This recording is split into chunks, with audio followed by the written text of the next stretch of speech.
की उन गलियों में जहाँ लोग आज़ादी का जश्न मना रहे हैं। तो आइए जानते हैं वहाँ की जनता से कि उनके लिए आज़ादी के क्या मायने हैं।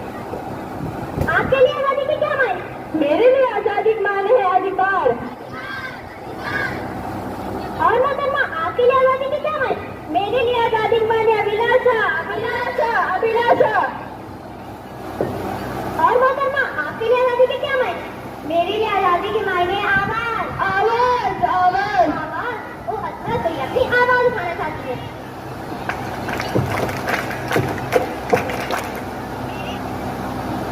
तो देखा आपने आजादी के 78 साल बाद भी यहाँ की जनता के लिए आजादी के क्या मायने हैं। तो आइए देखते हैं क्या भारत आजादी के कौन नए पैमाने पर खरा उतर पाता है या नहीं।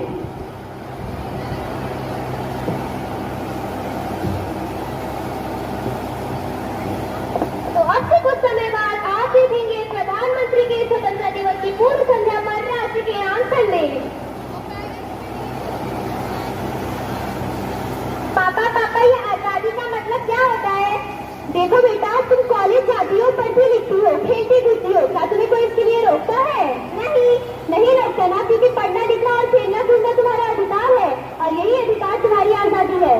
पर पापा, मेरे क्लास में मेरा दोस्त रामू पढ़ता था जो कि अब अपने पापा के साथ दुकान पर चाय बेचता है। क्या खेलना कूदना और शिक्षा देना उसका अधिकार नहीं है? क्या मेरे लिए और उसके लिए आजादी के मायने अलग अलग है? तो देखा आपने, जो बच्चा पढ़ना चाहता था आज वो अपने पिताजी की दुकान पर चाय बेच रहा है। क्या शिक्षा लेना उसका अधिकार नहीं? क्या था आजाद नहीं? आजाद था उसका ये अभिशाप, लोगों को नहीं मिलता उनका अधिकार। आजाद था उसका ये अभिशाप, लोगों को नहीं मिलता उनका अधिकार। आजाद था उसका ये अभिशाप, लोगों को नहीं मिलता उनका अधिकार। तो आजाद भारत को आपने एक अधिकार के रूप में तो देख ही लिया। आइए देखते हैं क्या भारत बाकी बचे पैमानों पर खरा उतरता है या नहीं।